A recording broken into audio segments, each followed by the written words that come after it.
وسلام على عباده الذين اصطفى أما بعد أعوذ بالله من الشيطان الرجيم بسم الله الرحمن الرحيم إن الدين عند الله الإسلام سبحان ربك رب العزة عما يصفون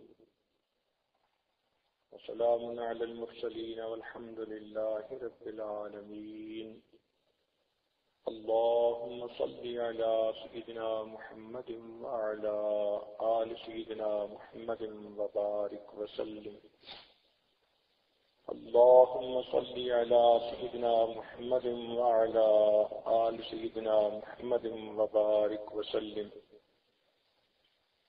اللهم صل على سيدنا محمد وعلى آل سيدنا محمد وبارك وسلم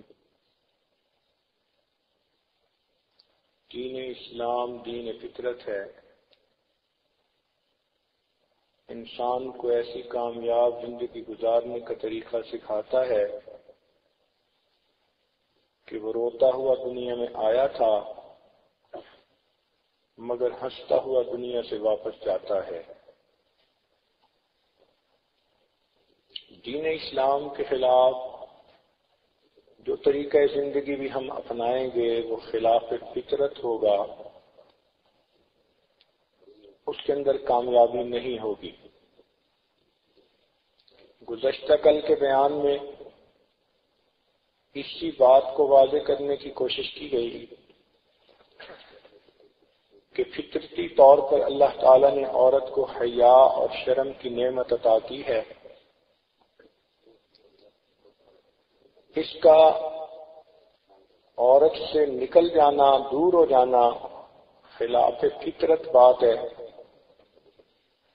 دین اسلام حیا کو ایمان کا دودھ کہتا ہے، کفر کا ماحول حیا اور شرم کو بیماری کہتے ہیں۔ اس لیے دونوں سوسائٹیز کے اندر بنیادی فرق ہے، ان کی ڈائریکشن ڈائمیٹریکلی اپوزٹ ہے۔ دین اسلام اس بات کو پسند کرتا ہے کہ عورت پردہ میں رہے، اس میں شرم و حیا ہو، اور کفر کا ماحول اس بات کو پسند کرتا ہے کہ عورت گھر سے باہر نکلے، بلکہ اپنے کپڑوں سے بھی باہر نکل آئے تو اچھا ہے۔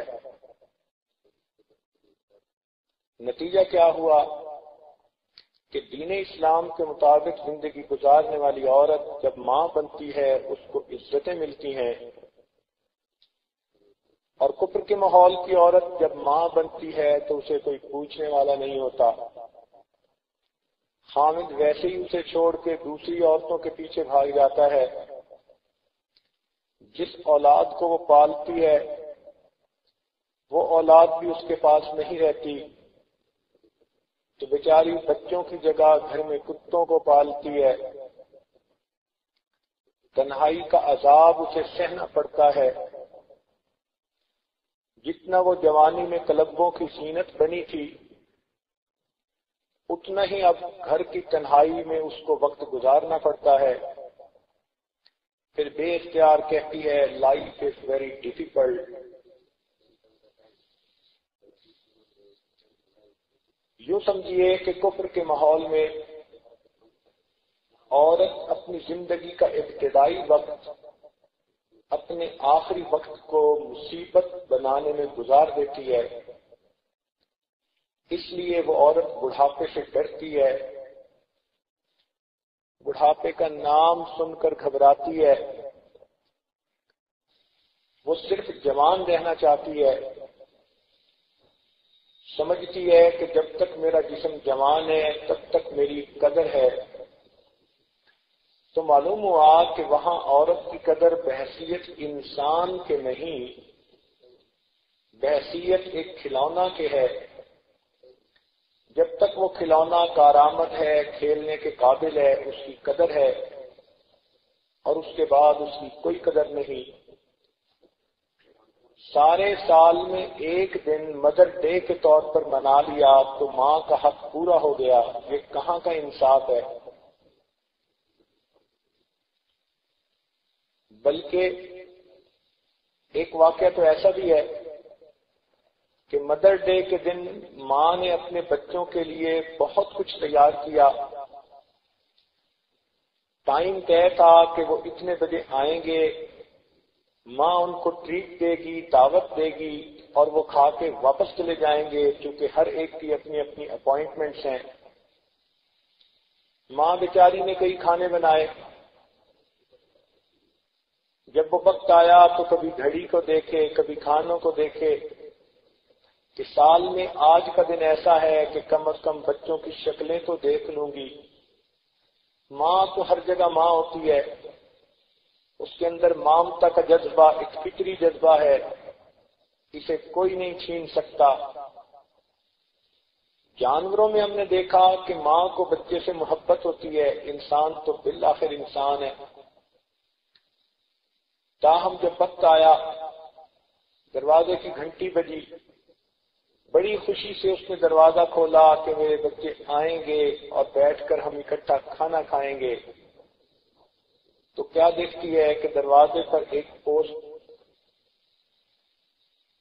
ڈیلیور کرنے والا آدمی کھڑا ہے اور اس نے ایک خط اسے دیا جس میں بچوں نے لکھا تھا کہ ہم نے آنے کے پلان تو بنایا تھا مگر ہمارے دوست نہیں مانے، ہماری مصروفیت ہے، تو اس لیے ہم خط کے ذریعے آپ کا شکریہ ادا کرتے ہیں۔ وہ عورت اتنی دکھی ہوئی کہ اس ڈاکیے کو کہنے لگی کہ خدا کے لیے آؤ اور میری بنی ہوئی چیزیں تم ہی کھا جاؤ۔ اب جب ماں سارا سال بچوں کی شکل دیکھنے کو ترستی ہے، اس ماں کی بھی زندگی کیا ہوگی؟ ماں کا مقام وہاں کیا ہے؟ ذمہ داری سے واقعہ سناتا ہوں۔ کنیکٹیکٹ ایک ریاست ہے جس میں ایک ماں نے اپنے جوان بیٹے پر مقدمہ کیا، ماں نے بھی وکیل کیا، بیٹے نے بھی وکیل کیا، مقدمے کی پروسیڈنگز ہوئی اور یہ مقدمہ اخبارات کی بھی زینت بنا، ٹی وی اور ریڈیو پر بھی دکھایا گیا، کئی دن تک اس کی پروسیڈنگز چلتی رہیں۔ مقدمے میں ماں نے یہ دعویٰ کیا، میں بیوہ ہوں، یہ جوان بیٹا میرے ساتھ گھر میں رہتا ہے۔ مقدمہ یہ ہے کہ اس نے اپنے گھر میں ایک کتا پالا ہوا ہے، یہ روزانہ 3 گھنٹے کتے کے ساتھ صرف کرتا ہے، کبھی اس کو نہلاتا ہے، کبھی کھلاتا ہے، کبھی ساتھ لے کے باہر جاتا ہے۔ میں ماں ہوں، اسی گھر میں رہتی ہوں، یہ 5 منٹ ملنے کے لیے میرے کمرے میں نہیں آتا، عدالت اس کو حکم دے کہ یہ 5 منٹ کے لیے مجھے اپنی شکل ہی دکھا جایا کرے۔ اب اس پر مقدمہ چلا اور کئی دنوں کی پروسیڈنگز کے بعد ججمنٹ دی گئی کہ کتا چونکہ بچے نے خود پالا ہے، کتا اس کی لائبلٹی ہے، اس پر 3 گھنٹے لگیں یا 5 گھنٹے لگیں اس نوجوان کو لگانے پڑیں گے۔ رہ گئی ماں، تو چونکہ بچے کی عمر 18 سال سے اوپر ہو چکی، اس لیے اب بچے کے اوپر وہ لائبلٹی نہیں ہے۔ اگر اس کو کوئی پرابلم ہے تو وہ حکومت سے رابطہ کرے، حکومت اسے اولڈ ایج ہاؤس میں لے جائے گی اور اس کی ہر ضرورت کا انتظام کرے گی۔ ایک معاشرہ ہے جہاں ماں کا یہ مقام ہے، اور ایک معاشرہ ہے جو کہتا ہے کہ الجنت تحت اقدام امہاتکم، جنت تمہارے لیے ماں کے قدموں کے نیچے ہے۔ عورتیں خود سوچیں، اپنی عقل سے فیصلہ کریں کہ فطرت کا دین کون ہے، کون سا راستہ فطرت کے زیادہ قریب ہے۔ چونکہ کفر کے ماحول میں فطرت سے ہٹ کے زندگی گزارنی ہوتی ہے، اس لیے اول تو جوانی میں عورت ایسی گولیاں ہی کھاتی رہتی ہے کہ جس سے اولاد ہو ہی نہیں۔ اوائڈ کرتی ہے اولاد ہونے کو، سمجھتی ہے کہ اگر کوئی بچہ ہو گیا تو پھر میری طرف تو آنکھ اٹھا کے کوئی دیکھے گا ہی نہیں، میری زندگی کی حسرتیں تو پوری نہیں ہوگی۔ اول تو یہ خلاف فطرت کام اسے کرنے پڑتے ہیں، اس کی وجہ سے پتہ نہیں کتنی بیماریوں کا وہ شکار ہوتی ہے، اور اگر اس سے بچ بھی جاتی ہے تو پھر بڑی عمر میں اس کا پوچھنے والا کوئی نہیں ہوتا، نہ خامد پاس ہے نہ بچے پاس ہیں۔ آپ سوچ سکتی ہیں کہ عورت کی راتیں کیسے کٹتی ہوں گی، اتنے بڑے گھر کی تنہائی اسے کاٹتی ہوگی۔ تو اتنا برا بڑھاپا ہے عورت کا وہاں پر کہ انسان جیتے جاگتے قبر میں چلا جاتا ہے۔ مسلمان عورت کو مر کے قبر میں جاتی ہے، کفر کے ماحول کی عورت بوڑھی ہوتے ہی قبر میں چلی جاتی ہے، اور وہاں عورت کا بڑھاپا 60 سال کی عمر میں نہیں بلکہ 30 سال کے بعد شروع ہو جاتا ہے۔ ایک کامن سی بات ہے کہ اس کفر کے ماحول میں 30 سال کے بعد لڑکی کو اپنے لیے کوئی خاوند نہیں ملتا، 2 قدم چلنے کے ساتھی تو روز اس کو ملتے ہیں، زندگی کا ساتھی اسے کوئی نہیں ملتا۔ اب بتائیے کہ 30 سال سے لے کر مرنے تک جو عورت اپنے گھر کی قبر میں رہے گی تو اس کا کیا حشر ہوگا۔ اس لیے وہ اپنا وقت گزارنے کے لیے ایکسٹینڈڈ آور دفتر میں کام کرتی ہے، ادھر ادھر پارٹ ٹائم کام کرتی ہے تاکہ اس کا وقت گزر جائے، بیچاری کا وقت ہی نہیں گزرتا۔ تو یہ خلاف فطرت زندگی گزارنے کی مصیبت ہے جس کی وجہ سے وہاں عورت کو ان پریشانیوں میں سے گزرنا پڑتا ہے۔ رہ گئی بات جوانی کی زندگی کی، تو جوانی تو دیوانی ہوتی ہے، انسان کی آنکھوں پہ شہوات کے پردے پڑے ہوتے ہیں، وہاں کا اصول ہے انجوائے یور سیلف، لہذا وہ اپنی زندگی کو انجوائے کرتے ہیں۔ اب وہ انجوائمنٹ بھی کیا ہے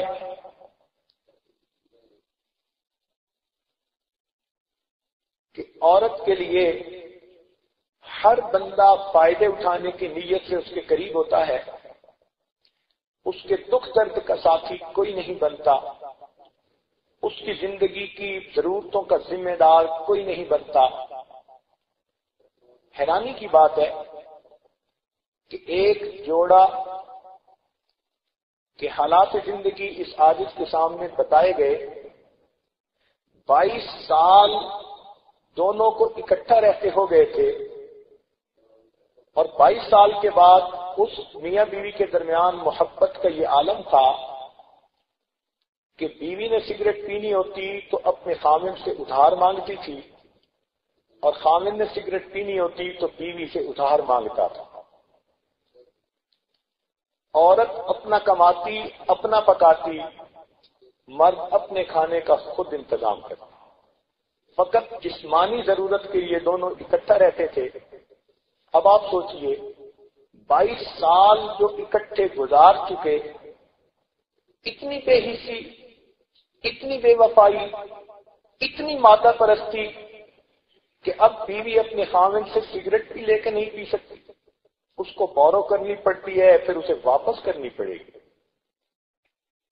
دور کے ڈھول سہانے، ہماری مسلمان بچیاں یہاں رہ کر وہاں کی مادی ترقی کو دیکھتی ہیں، سنتی ہیں، تو ان کے دلوں کے اندر خواہش بڑھتی ہے کہ ہم بھی اس ڈیولپڈ کنٹری میں جا کر رہیں، لیکن وہاں کے اندر کا حال کیا ہے یہ وہی لوگ جانتے ہیں جو وہاں آتے جاتے ہیں، جن کی زندگی کے سالوں وہاں گزر چکے ہیں۔ کہتے ہیں کہ جو جوتا پہنتا ہے اسی کو پتہ چلتا ہے کہ یہ کہاں سے چبھتا ہے، تو جو اس ماحول میں جا کر رہے اسی کو پتہ ہے وہاں کی خباثتوں کا۔ یہی نہیں کہ عورت کا یہ سلسلہ، مرد کا بڑھاپا بھی وہاں پر بہت ہی پریشان کن ہوتا ہے۔ بیٹے اور باپ کا تعلق اس وقت ختم ہو جاتا ہے جب بیٹا 18 سال کی عمر کا ہوتا ہے۔ اب بیٹا خود مختار ہے، اس کے بعد باپ کی اپنی زندگی، بیٹے کی اپنی زندگی۔ اتنا تعلق کہ ایک والد کو ہارٹ اٹیک ہوا اور اس کا بیٹا اپنے دوستوں کے ساتھ کھڑا باتیں کر رہا تھا، تو دوستوں نے پوچھا کہ سنے تمہارے ڈیڈ کو ہارٹ اٹیک ہوا ہے؟ کہنے لگا ہاں 2 دفعہ پہلے بھی ہوا تھا، لیکن وہ ہاسپٹل سے بچ کے آ گیا، اب تیسری مرتبہ پھر ہارٹ اٹیک ہوا ہے، I hope he will be able to make up this time. اب اگر یہ بیٹے اور باپ کا تعلق ہے تو سوچو کہ پھر کیا ہے زندگی۔ ہمارے ایک پروفیسر خود بتاتے تھے کہ میں ایک کافر کے دفتر میں بیٹھا ہوا تھا، فون آیا ہاسپٹل سے آپ کے لیے کال ہے۔ ہم نے ہاسپٹل کا نام سنا تو متوجہ ہوئے کہ کیا بات ہے۔ اس نے فون پہ کہہ دیا کہ ٹھیک ہے تم اسے دفن کر دو اور بل میری طرف بھیج دینا، میں بل پے کر دوں گا۔ میں نے اس سے پوچھا کہ بھئی کیا ہے، کیوں کال آئی؟ کہنے لگا کوئی نہیں، ایسی وری کرنے کی بات کوئی نہیں، میرے ڈیڈ بیمار تھے، ہاسپٹلائز تھے، ڈاکٹر کی کال آئی کہ ان کی ڈیتھ ہو گئی، میں نے انہیں بتا دیا کہ میں مصروف ہوں، اس کو سیمیٹری سروسز کے حوالے کر دو، وہ اس کو دفن کر دیں گی اور بل میرے ایڈریس پر بھیج دیں گی تو میں اس کے بل پے کر دوں گا۔ یہ اگر باپ اور بیٹے کا تعلق ہے تو پھر زندگی حیوانیت نہیں تو پھر کیا ہے؟ اس لیے اس ماحول میں خلاف فطرت زندگی ہونے کی وجہ سے ماں باپ اور اولاد کا تعلق بہت کمزور ہوتا ہے۔ فیملی لائف کا سٹرکچر وہاں پر نہ ہونے کے برابر ہے۔ ہاں لوگ اپنی مجبوریوں سے عبرت سیکھتے ہوئے اور مسلمانوں کی آپس کی محبتوں کو دیکھتے ہوئے کوشش کرتے ہیں کہ مل جل کے رہیں، مگر وہ بھی اولاد پاس نہیں ہوتی۔ زیادہ سے زیادہ بوڑھا اور بڑھیا ایک دوسرے کے ساتھ مل کے رہیں گے، اولاد کے پاس فرصت نہیں ہوتی۔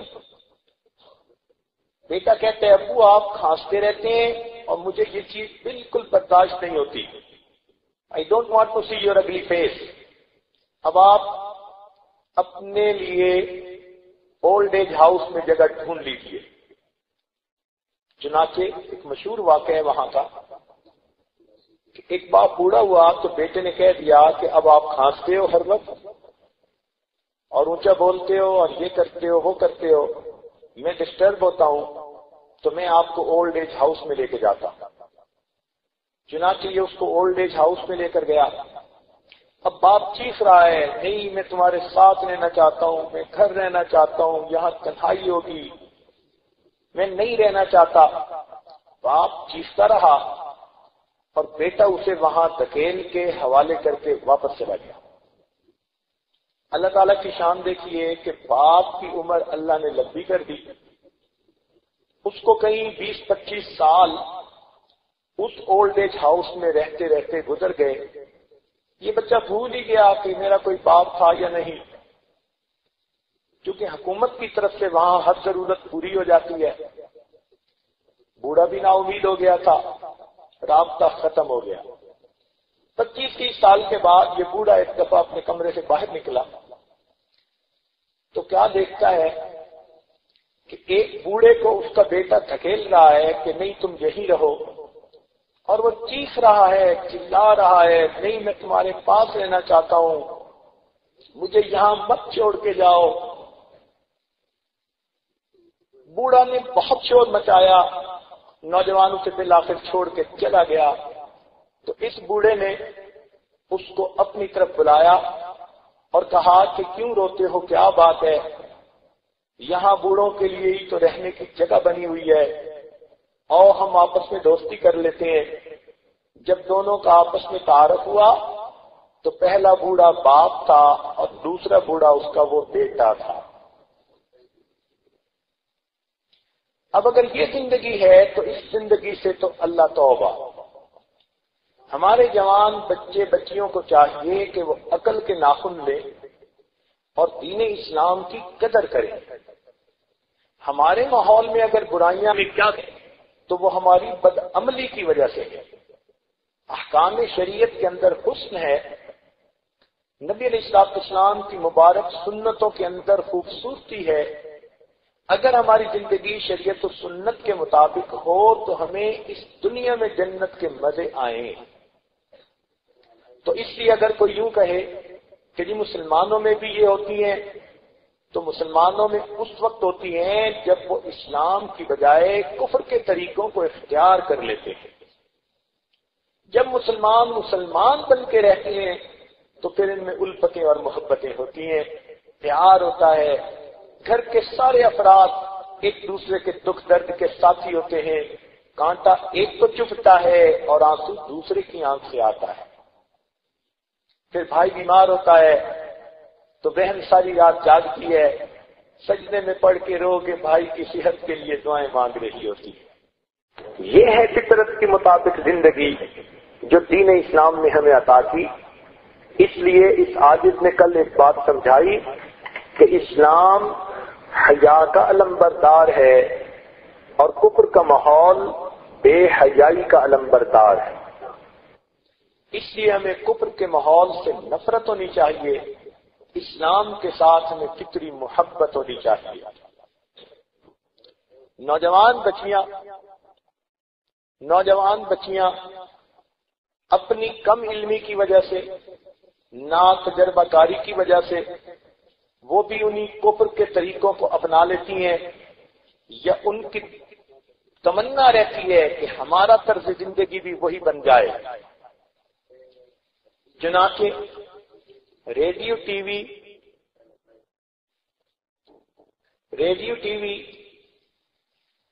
اور کیبل کی وجہ سے وہ ان کے زندگی کو دور سے دیکھتی ہیں اور ان کو دور کے ڈھول سہانے نظر آتے ہیں۔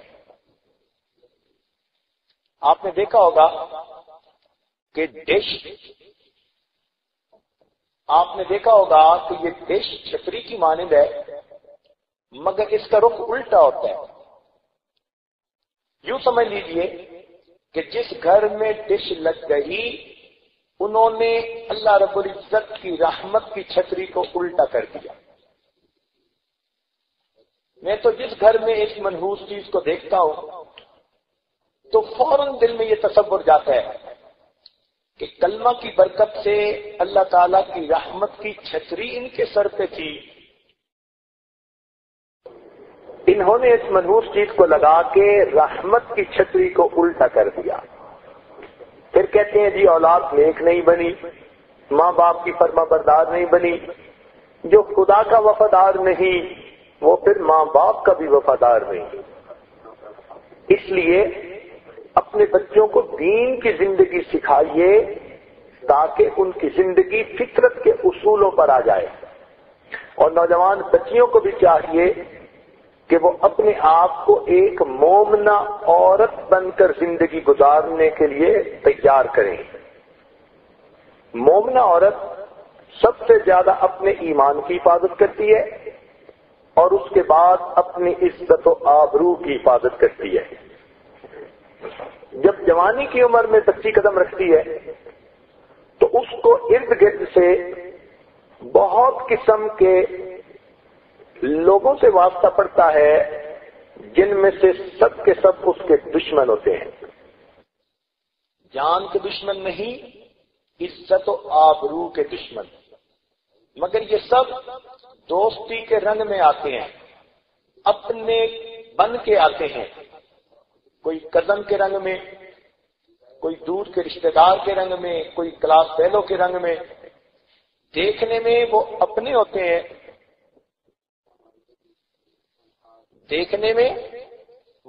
ہوتے ہیں، لیکن حقیقت میں وہ سپنے ہوتے ہیں۔ اردو میں سانپ کہتے ہیں بڑے سانپ کو، اور سانپ کے بچے کو سپنا کہتے ہیں۔ گو اس خواب کو بھی سپنا کہہ دیتے ہیں، لیکن یہ آج جو لفظ استعمال کر رہا ہے وہ سانپ کے بچے کو سپنا کہتے ہیں۔ تو نوجوان بچیاں اس بات کی احتیاط کریں کہ جن کو یہ اپنا سمجھتی ہیں حقیقت میں وہ سپنے ہوتے ہیں، جن کو یہ بھائی سمجھتی ہیں حقیقت میں وہ قصائی ہوتے ہیں۔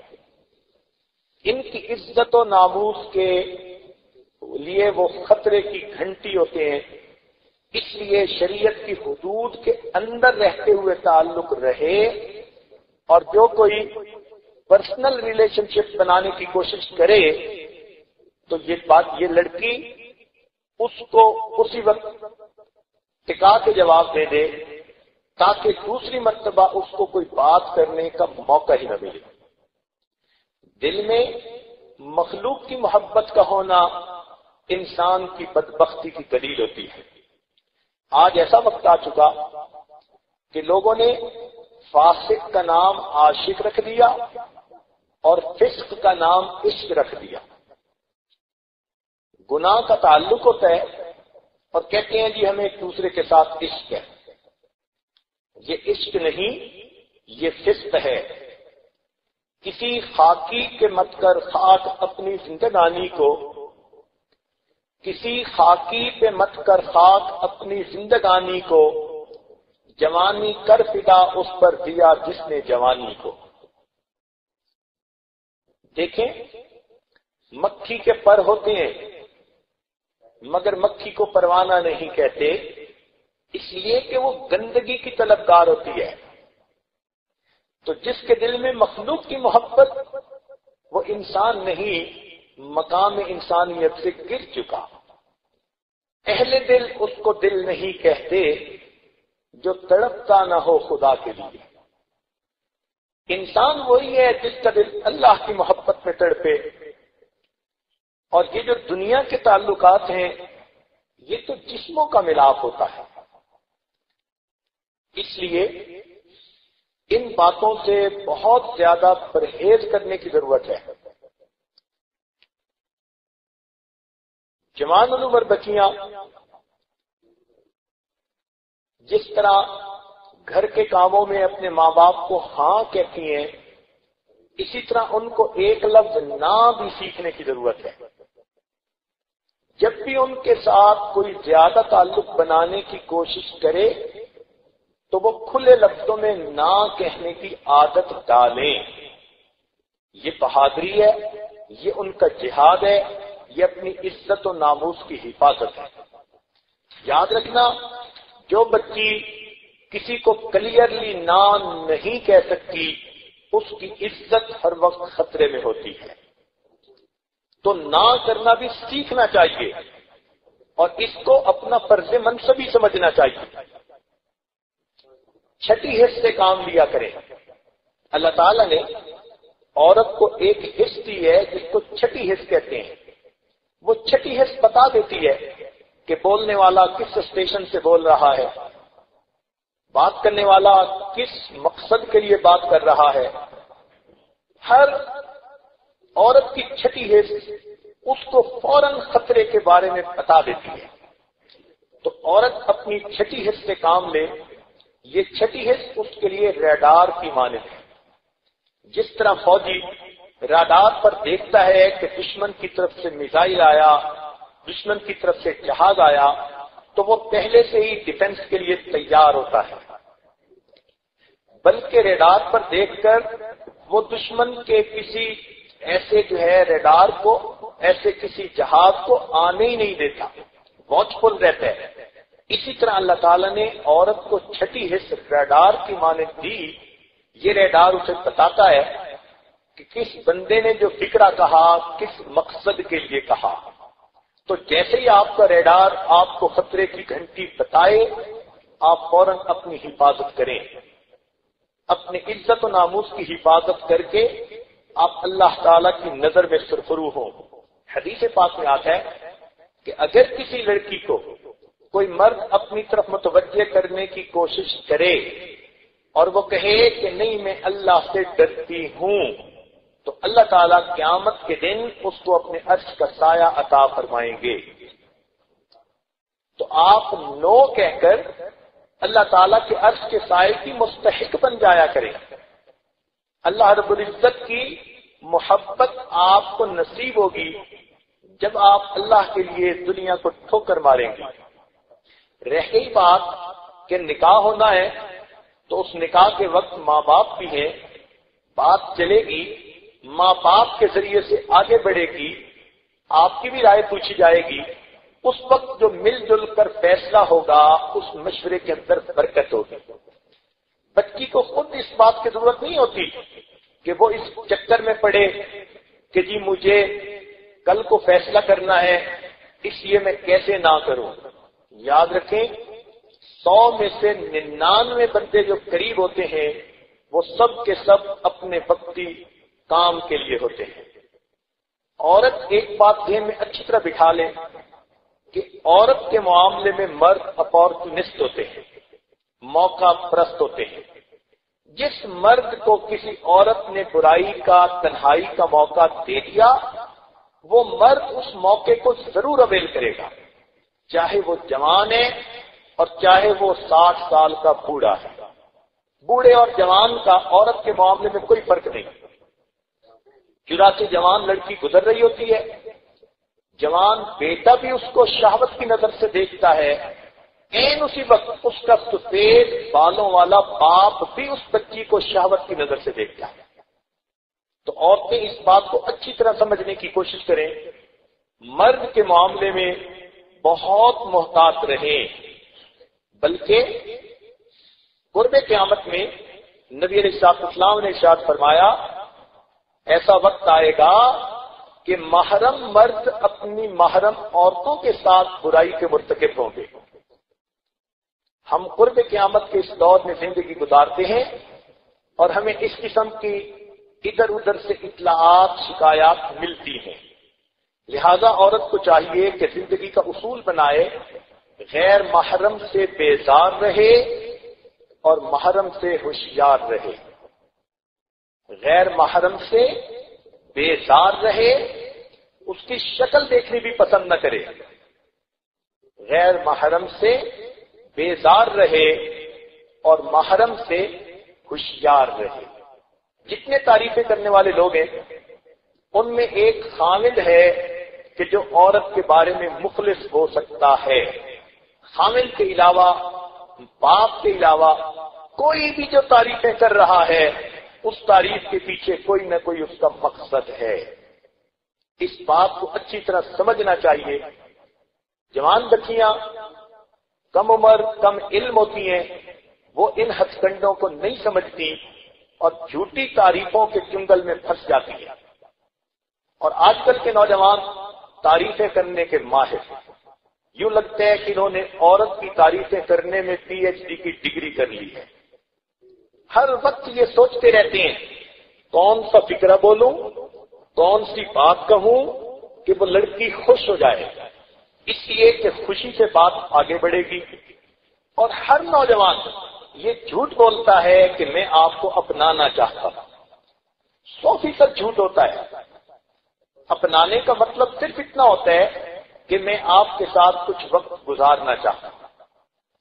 اور بچیاں سادگی کی وجہ سے اس بات کو حقیقت سمجھ لیتی ہیں کہ فلاں ہمیں اپنانا چاہتا ہے۔ جو اپنانے والے ہوتے ہیں وہ پھر اپنے والدین کے ذریعے سے شریعت و سنت کے قاعدے کے مطابق قدم بڑھاتے ہیں۔ وہ علیحدگی میں، تنہائیوں میں سب سے چھپ چھپا کے رشتے نہیں جوڑتے۔ جو چھپ کے رشتے جوڑ رہا ہے وہ چھپ کے ہی کچھ کرنا چاہتا ہے۔ اس لیے ایسی باتوں میں جوان بچیوں کو بہت محتاط ہونے کی ضرورت ہے۔ ہر تعریف کرنے والا اپنا نہیں ہوتا بلکہ ہر تعریف کرنے والا سپنا ہوتا ہے۔ تو اس سانپ سے بچنے کی ضرورت ہے۔ سانپ سے نہیں بچیں گی تو جان جائے گی، اور سپنے سے نہیں بچیں گی تو عزت جائے گی، اور بعد میں پھر ہاتھ ملنے کا فائدہ نہیں۔ جوان بچیاں بعض اوقات یہ اعتراض کرتی ہیں کہ جی فلاں آدمی نے ہمیں خراب کیا، بلکہ بدنام کر دیا۔ لڑکی کی بدنامی کیوں ہوتی ہے، لڑکے کی کیوں نہیں ہوتی؟ یہ ان کا سوال اور یہ ان کی بات پوچھنی فضول ہے۔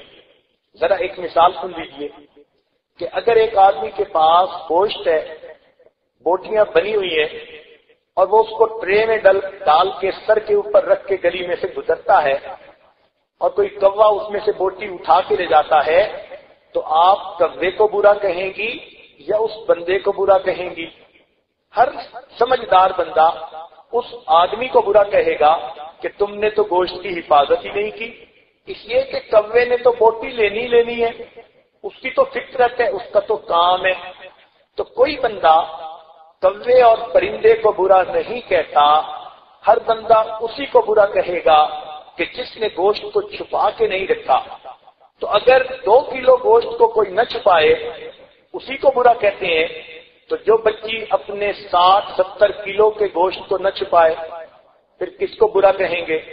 اسی کو برا کہیں گے کہ تم نے خود کیوں پردے کا خیال نہ کیا، عزت تمہاری تھی اس لیے اب بدنامی بھی تمہارے اوپر آئی۔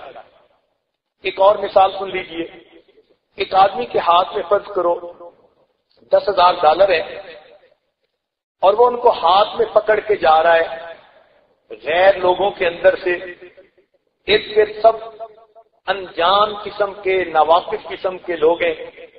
اب اگر اس کے ہاتھ میں یہ پیسے واضح دیکھ کر کوئی بندہ اس سے پیسے چھین لیتا ہے، تو چھیننے والے کو آپ برا کہیں گی یا اس بندے کو کہ جس نے ہاتھ میں لے کر ان کو دکھائے؟ ہر بندہ اسی کو برا کہے گا کہ تمہارے پاس دولت تھی، تمہیں اس کو جیب میں رکھنا چاہیے تھا، چھپا کے رکھنا چاہیے تھا۔ آج کل تو لوگ جیب بھی کتر لیتے ہیں، اور تم نے تو ہاتھ میں کھول کے پیسے دکھا دیے۔ یہ شکر کرو کہ انہوں نے تم سے دولت چھینی، تمہاری جان کو انہوں نے کچھ نہیں کیا۔ اسی طرح جو بچی پردے کا خیال نہیں کرے گی اور نامحرم مردوں کے سامنے آئے جائے گی، اب اس کو کہیں گے کہ تم نے خود اپنی عزت کا خیال نہیں کیا، اس لیے کہ غیر مرد کی تو نظر ایک ہی طرح کی پڑتی ہے، اس نے تو ایک ہی مقصد جو ہے حاصل کرنا ہوتا ہے۔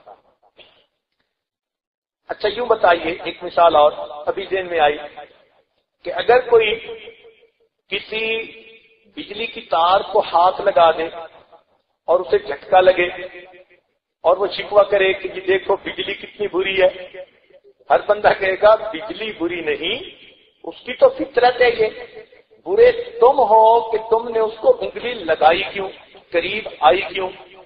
اسی طرح جو بچی یہ کہے کہ فلاں مرد نے مجھے برگلا دیا، مجھے باتوں میں اپنے لگا لیا اور مجھے اس نے بدنام کر دیا، تو اس پہ اعتراض مت کرو، اس لیے کہ اس سے تو توقع یہی رکھو۔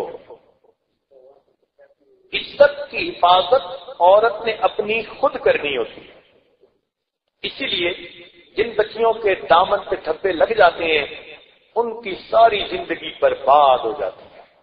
یاد رکھنا، عورت کی ہر غلطی معاف ہو جاتی ہے، لیکن اس کے کردار کی غلطی کو مرد معاف نہیں کرتا۔ مرد کی عجیب فطرت ہے، خود اسی گناہ کا مرتکب ہوتا رہے گا، خود اسی گناہ کے اندر دن رات لگا رہے گا، لیکن جہاں بیوی کا معاملہ آیا تو بیوی سے وہ پارسائی چاہتا ہے۔ کتنی بے انصافی کی بات ہے، مگر مرد کی فطرت ہے، لہذا عورت سے غلطی ہوئی اور مرد نے اسے اپنے سے جدا کر دیا۔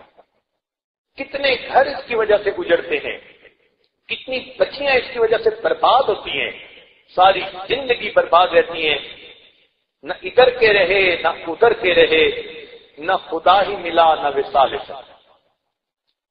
اور یہ بھی ذہن میں رکھیے کہ جو مرد ان کو اپنے قریب کرتے ہیں ان کو بھی اگر ان کے ساتھ جسمانی تعلق کا موقع مل گیا، اب وہ اس سے شادی کرنے پہ کبھی آبادہ نہیں ہوگا۔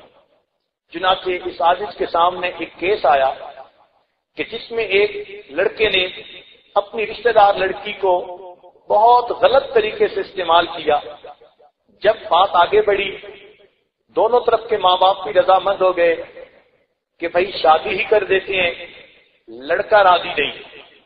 اب لڑکی پریشان کہ یہ تو اتنا روتا تھا، منتیں کرتا تھا، راتوں کو جاگتا تھا، یقین دہانیاں کرواتا تھا، اب جب سب راضی ہیں یہ نکاح کرنے پہ تیار کیوں نہیں؟ چنانچہ اس عاجز نے اس نوجوان کو بلا کر پوچھا کیوں نکاح نہیں کرنا چاہتے؟ اس نے ایک موٹی سی بات کہہ دی، کہتے ہیں کہ مجھے اعتبار نہیں، جو کنوارے پن میں میرے ساتھ برا کام کر سکتی ہے، جب وہ میری بیوی بنے گی اور میں گھر پہ نہیں تو وہ کسی اور کے ساتھ بھی یہ معاملہ کر سکتی ہے۔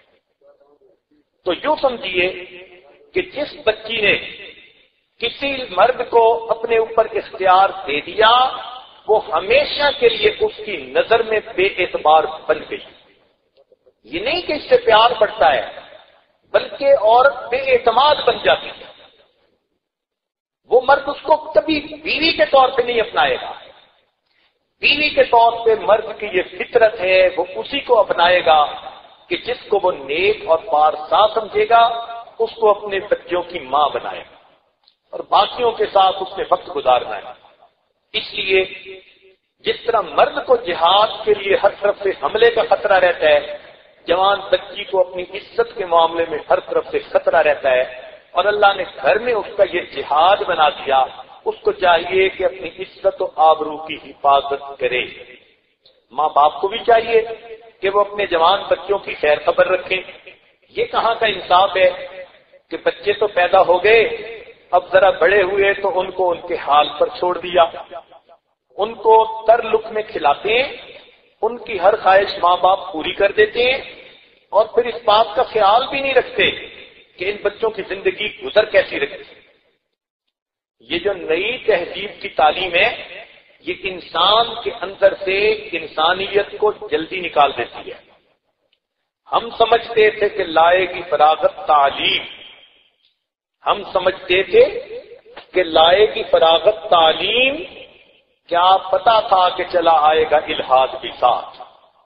یہ جو نئی تعلیم ہے نا اس کے ساتھ الحاد بھی آ جاتا ہے، اس کے ساتھ جوان بچے اور بچیاں اللہ کے وجود کے ہی منکر بن جاتے ہیں، دین اسلام کے منکر بن جاتے ہیں۔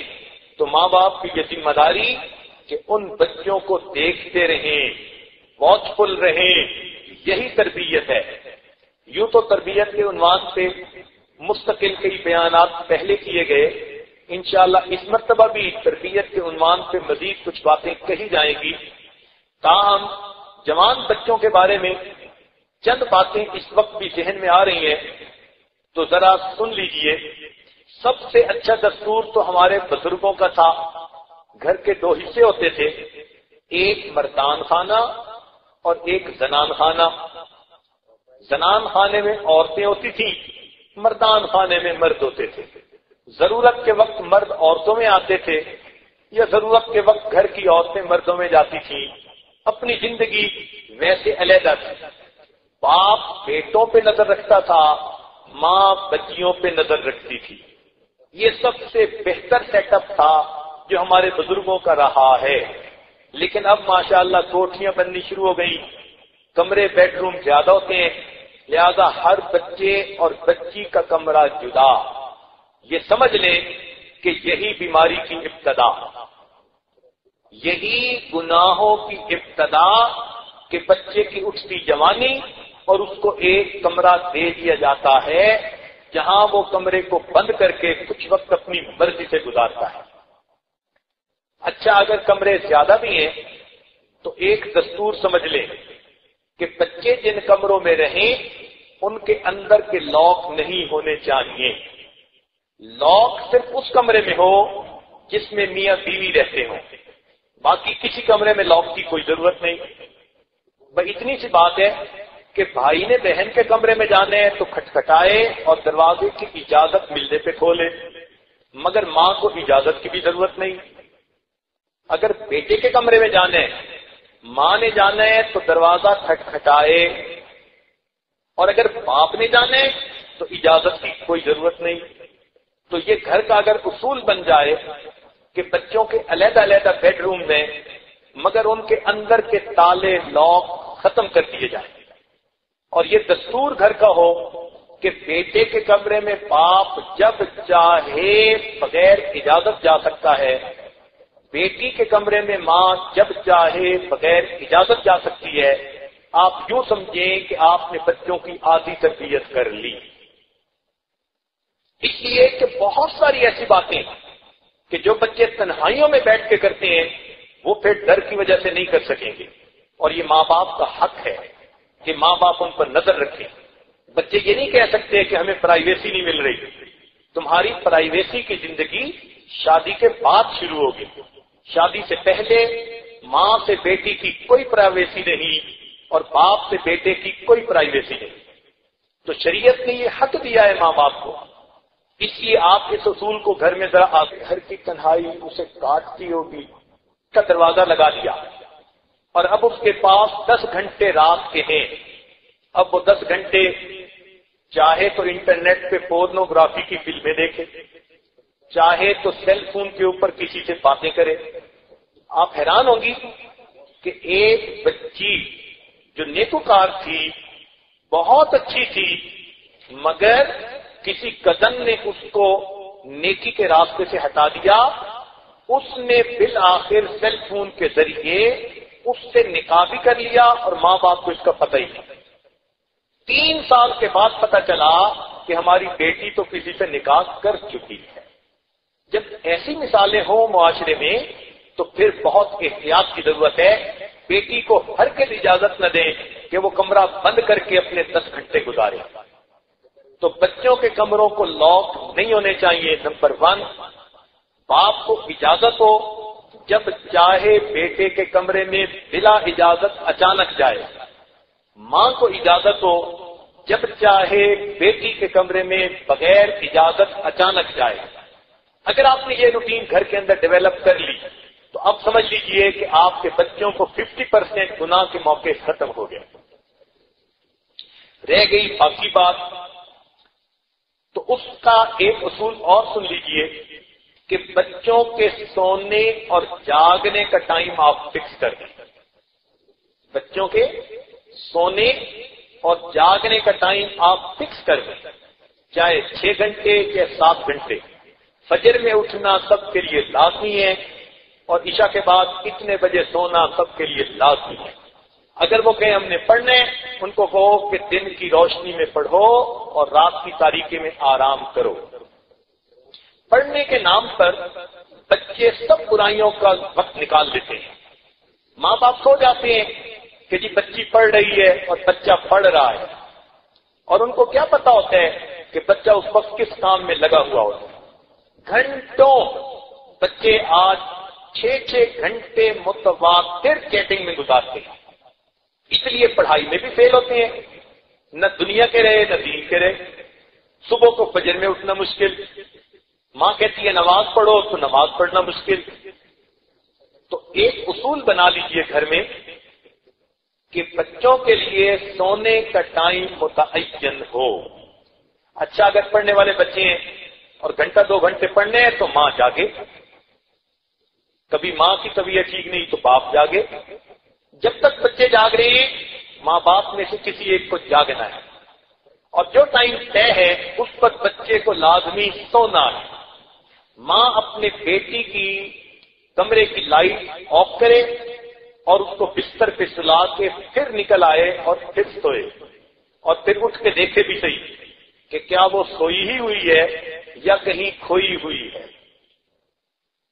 اگر آپ نے بچوں کے سونے کا وقت متعین کر دیا اور جاگنے کا وقت متعین کر دیا تو آپ نے مزید 25% برائی کو روک لیا۔ یہ 2 باتیں چھوٹی سی ہیں مگر بہت بڑے بڑے کبائر سے بچوں کو بچا دیتی ہیں۔ بچے معصوم ہوتے ہیں شروع میں، ان کو جس طرح سے ماں باپ تربیت دیں گے وہ ویسے ڈھل جائیں گے، تو ان کو گناہ کے موقع سے بچائیں۔ شروع میں ہو سکتا ہے وہ تنگی محسوس کریں، لیکن کل کو جب ان کی جوانیاں بے داغ ہوں گی اور پاک جوانیاں ہوں گی تو کل کو وہ ماں باپ کے بے نام غلام بن کے زندگی گزاریں گے۔ تو ایک تو بچوں کو کمرے میں لاک لگانے کی اجازت نہ ہو، دوسرا ان کے سونے جاگنے کا ٹائم پورا ہو۔ اور اگر آپ کسی کو دیکھیں کہ فجر جاگنے میں سستی ہو رہی ہے تو اس کو خطرے کی گھنٹی سمجھیں. اس بچے کو رات کو نیند کا موقع کیوں نہیں ملا؟ اب پیار سے اس سے ذرا وجہ پوچھئے، گیس کیجئے. بیٹا ہے تو باپ اس کام کو کرے اور بیٹی ہے تو ماں اس کام کو کرے. فجر میں بچوں کا جاگنا ایک بہترین علامت ہے کہ بچوں کی رات کیسی گزری ہے. اور آج تو پڑھائی کے نام پہ بچے ساری رات جاگتے ہیں، الٹے کام کرتے ہیں اور صبح فجر میں نہیں اٹھتے. امی میں اسکول کا کام کرتا رہا، سونے کا موقع نہیں ملا. اور امی صاحبہ بڑے پیار سے بچے کی بات مان جاتی ہیں. تو یہ بات ذہن میں رکھیے کہ ایک تو ان کا سلیپنگ ٹائم متعین ہو، دوسرا ان کے کمرے کے اندر لاک نہ ہو، اور تیسرا ان کے سامان کو آپ چیک کرتی رہیں کہ کسی کے پاس موبائل تو نہیں. یہ آپ کا حق ہے، آپ جانچ پڑتال بغیر اطلاع کے کر سکتی ہیں. شریعت نے ماں باپ کو اس کا حکم دیا کہ وہ بچے کی تربیت کے لیے ایسی چیزوں کو کرنے کا اختیار رکھتی ہیں.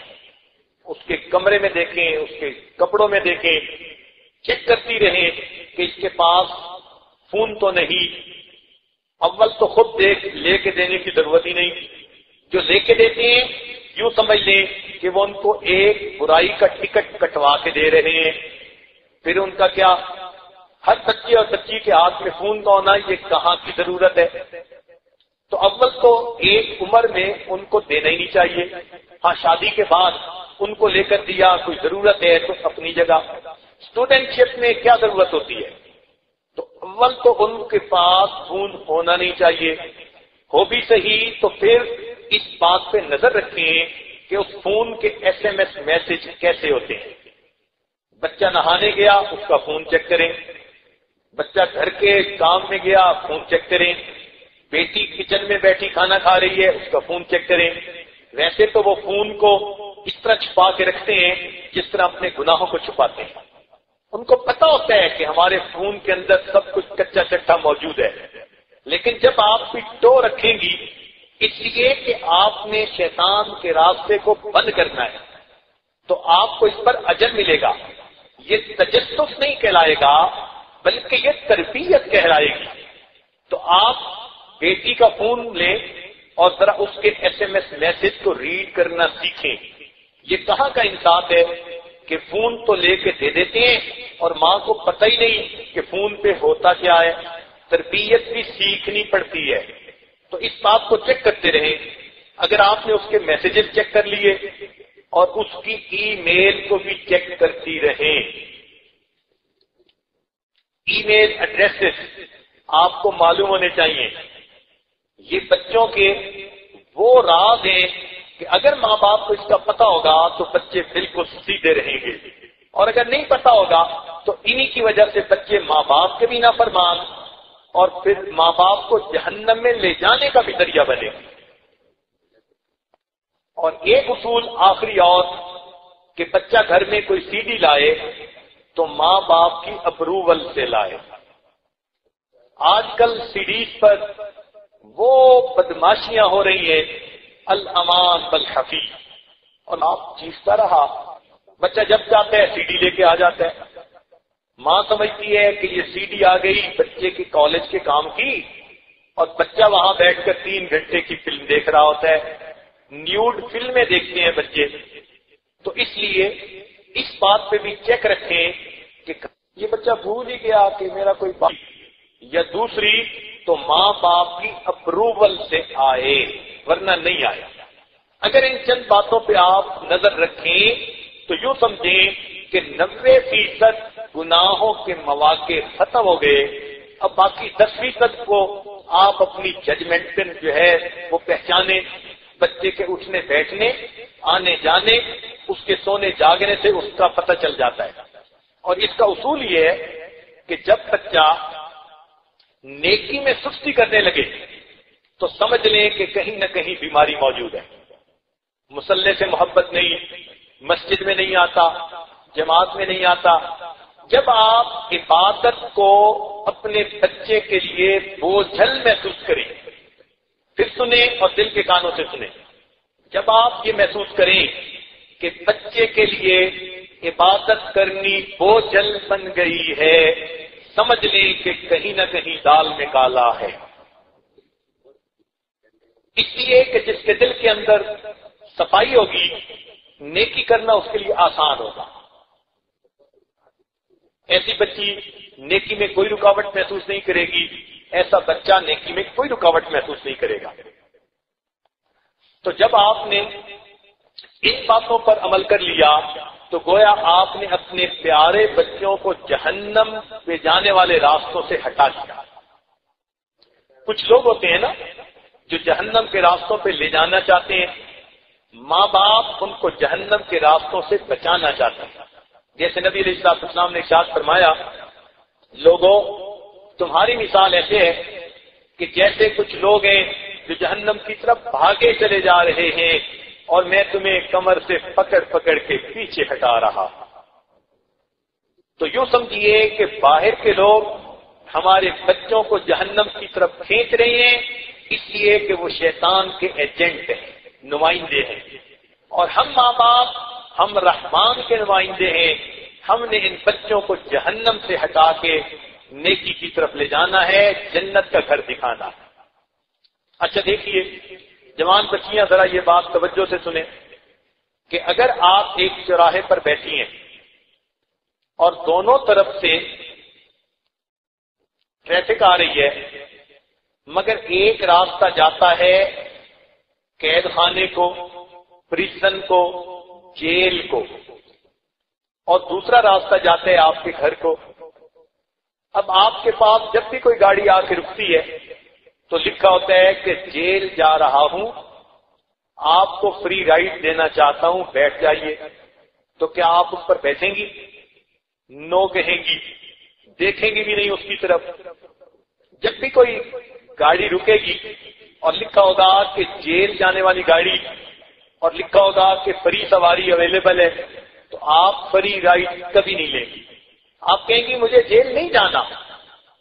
اسی طرح جب بھی کوئی مرد کسی کی تعریف کرتا ہے اور اس کو گناہ کی طرف اشارے کرتا ہے تو وہ یوں کہہ رہا ہوتا ہے کہ میں جہنم کی طرف جا رہا ہوں، آپ کو فری رائڈ دینا چاہتا ہوں، فری رائڈ لے لیجیے۔ تو کیا آپ لینا پسند کریں گی؟ کبھی نہیں۔ اس لیے محتاط رہیے، اپنی عزت و آبرو کی حفاظت کیجیے۔ جس نے جوانی میں اپنی عزت کی حفاظت کر لی، یہ انسان قیامت کے دن کبھی رسوا نہیں کیا جائے گا۔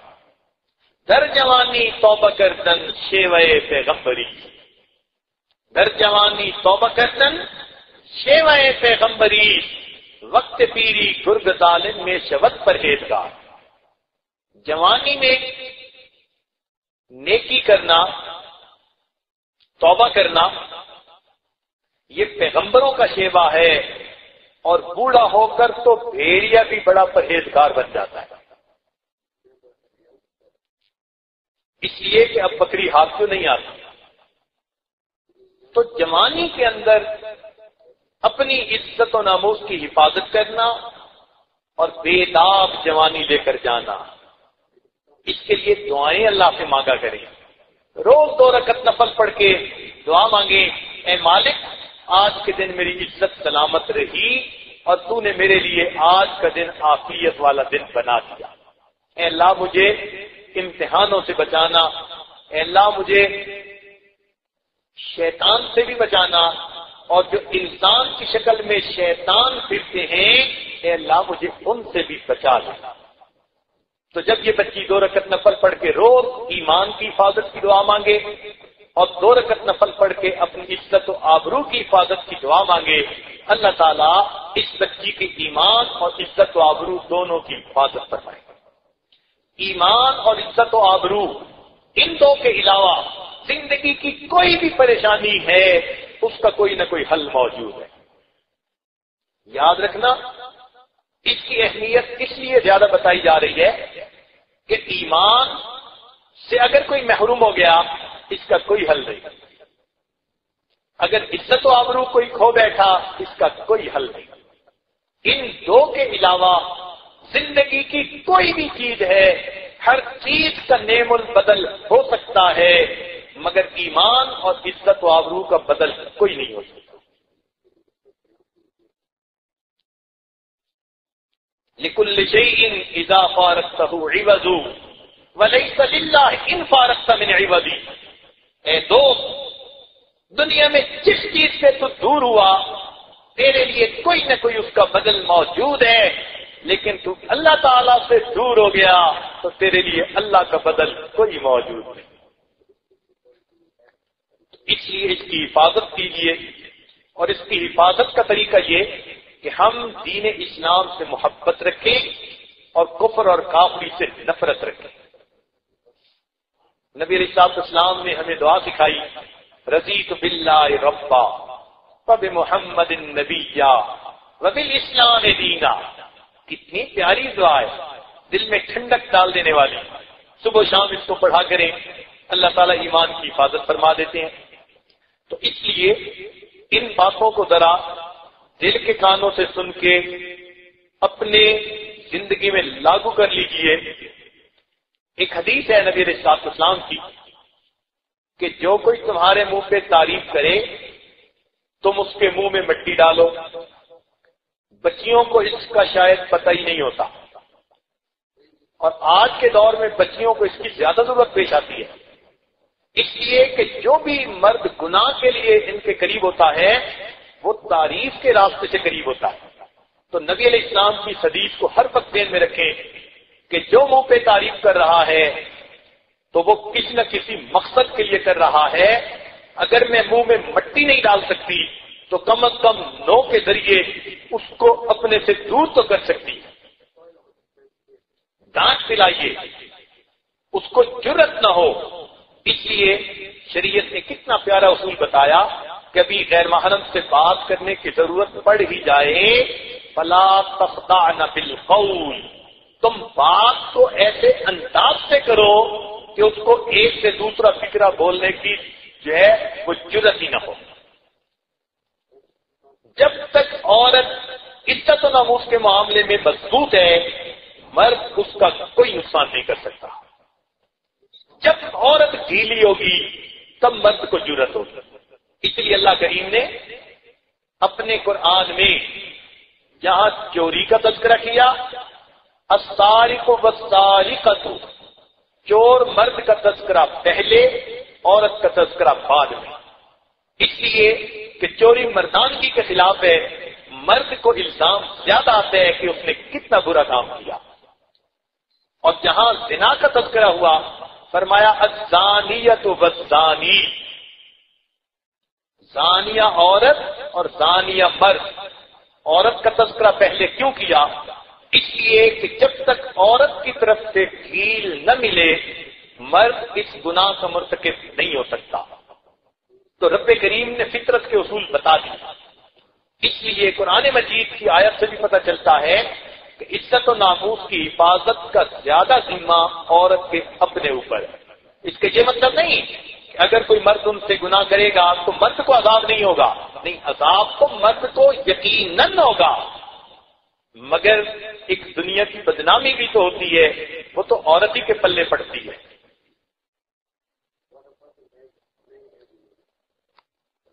تو عورت کا جہاد اپنے ایمان کی حفاظت، اپنی عزت و ناموس کی حفاظت۔ اور آج کل یہ جتنا نیا میڈیا ہے یہ عورت کو ایمان سے اور عزت و آبرو سے ہٹانے کے لیے پورا زور لگا رہا ہے۔ اس لیے اس سے بچنے کی کوشش کیجیے اور اپنے رب سے مدد مانگیے۔ رب کریم ہم پر اپنی رحمت فرمائے اور ہمیں اللہ تعالی اپنی عزت و آبرو کی حفاظت کی توفیق عطا فرمائے۔ ہم نے اسٹوڈنٹ شپ میں ایک فقرہ پڑھا تھا، if wealth is lost, nothing is lost. If health is lost, something is lost. And if character is lost, then everything is lost. جس کا کردار ختم ہو جاتا ہے پھر اس کے پاس کچھ بھی نہیں ہوتا۔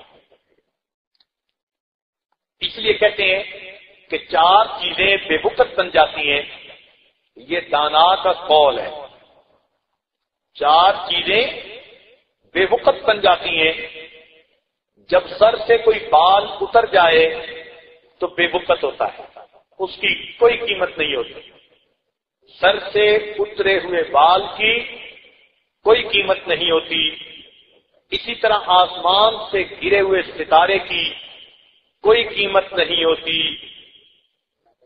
اور اسی طرح آنکھ سے آنسو جب ٹپک کے زمین پہ گر پڑتا ہے تو زمین پہ گرنے کے بعد اس کی کوئی قیمت نہیں ہوتی۔ اور اسی طرح جس عورت کی عزت کی چادر پہ داغ لگ گیا، اب مرد کی نظر میں اس عورت کی کوئی عزت نہیں ہوتی۔ مرد خاوند بیوی کی ہر غلطی کو معاف کر سکتا ہے، لیکن کردار کی غلطی کو معاف نہیں کرتا۔ یہ مرد کی فطرت ہے، چاہے وہ نیک ہے یا چاہے وہ بد ہے۔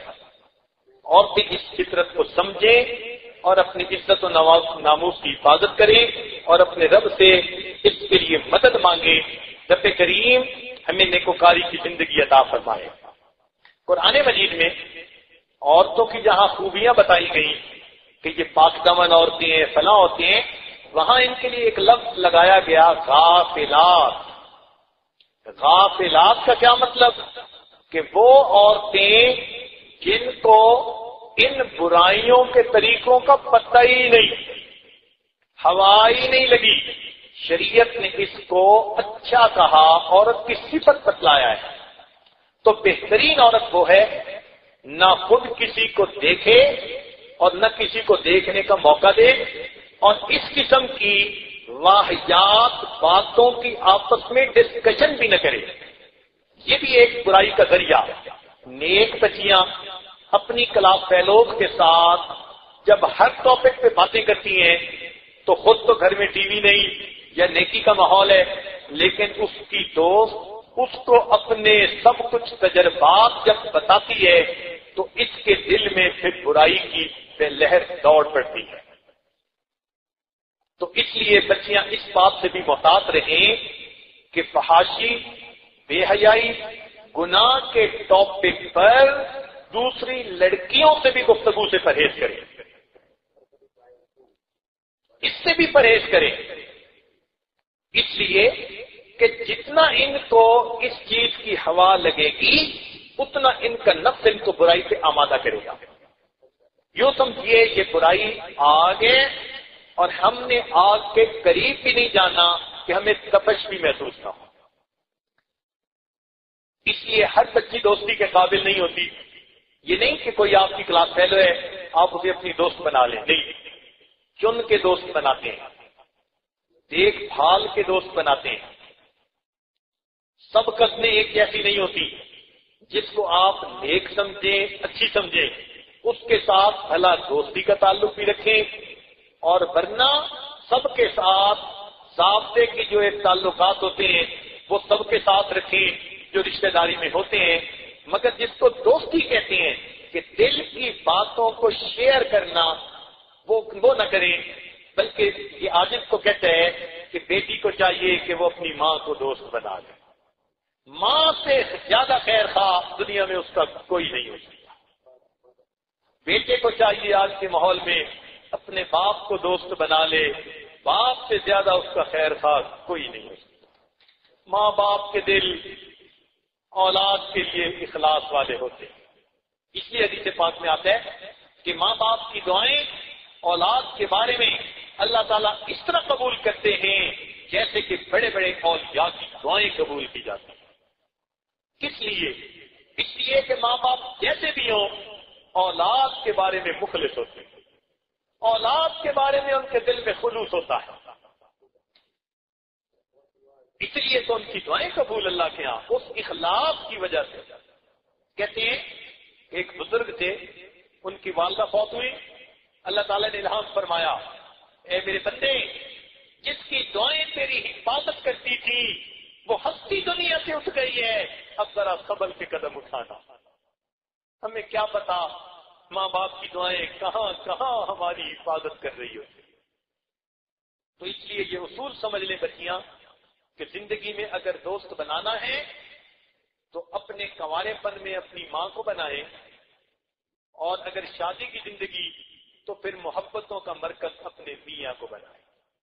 بس ان دو ہستیوں کے سوا اس کو دنیا میں خلوص کہیں نہیں ملے گا، پروٹیکشن کہیں نہیں ملے گی، ہر جگہ کہیں نہ کہیں کوئی تما کوئی مطلب ہوگا۔ اللہ تعالی ہمیں برائی کی زندگی سے محفوظ فرمائے اور ہماری عزتوں کی، ایمان کی اللہ تعالی حفاظت فرمائے، اور رب کریم ہماری نئی نسل کو دین اسلام کے مطابق زندگی گزارنے کی توفیق نصیب فرمائے۔ وآخر دعوانا ان الحمد للہ رب العالمین۔